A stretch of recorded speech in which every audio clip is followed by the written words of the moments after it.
Bonjour à tous, assalamu alaikum. Ramadan est le mois où le croyant se motive davantage aux adorations comme la prière ou la lecture du Coran, mais aussi les invocations, appelées en arabe dua, qui signifie l'appel ou la demande. Le messager de Dieu sallallahu alayhi wa sallam dit en ce sens: l'invocation est la moelle de l'adoration, c'est-à-dire qu'elle manifeste ce qui doit être l'objectif interne de chaque adoration, la pureté de l'intention, c'est-à-dire la recherche du pardon, de l'acceptation et de l'agrément de Dieu. Ainsi, comme chaque adoration, il est nécessaire que l'invocation soit faite avec sincérité, avec conformité à l'enseignement du prophète, ainsi qu'avec bienséance. On comprend d'une parole prophétique qu'il y a 3 invocations qui ne sont pas repoussées, et parmi elles, celle du jeûneur. De là, il est recommandé pour le jeûneur, durant son jeûne, d'invoquer Dieu pour l'au-delà et les choses importantes de ce monde, et surtout lors de sa rupture.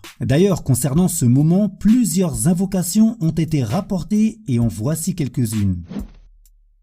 Au moment même de la rupture du jeûne, le messager de Dieu sallallahu alayhi wa sallam disait: Allahumma laka sumt wa ala rizqika aftart. Ce qui signifie: ô Allah, c'est par toi que j'ai jeûné et c'est avec ta subsistance que je romps le jeûne. C'est-à-dire que c'est par recherche de l'agrément de Dieu que nous jeûnons et c'est avec ce qu'il nous donne comme subsistance que nous coupons ce même jeûne. Ainsi, tout revient à Dieu. Toujours pour la rupture, le prophète alayhi salatu wassalam disait également: Dhahaba al-dhama' wabtallat al-'uruq wa thabata al-ajru insha Allah. C'est-à-dire, la soif s'est dissipée, les veines se sont irriguées et la récompense est confirmée si Allah le veut.